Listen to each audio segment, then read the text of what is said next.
গরিব দিনহীন কোন পথে যাইতাম রে গরিব দিনহীন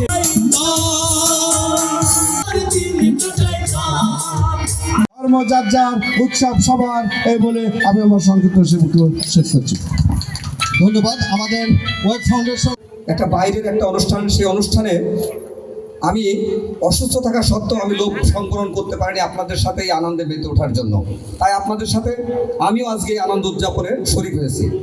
আমি মুসলমান মিলিয়া বাউলা গানার মুর্শিদ গাইতাম রে মিলিয়া বাউলা গানার মুর্শিদ গাইতাম আগে কি সুন্দর দিন কাটাইতাম আমরা আগে কি সুন্দর দিন কাটাইতাম আমরা আগে কি সুন্দর দিন কাটাইতাম আমরা আগে কি সুন্দর দিন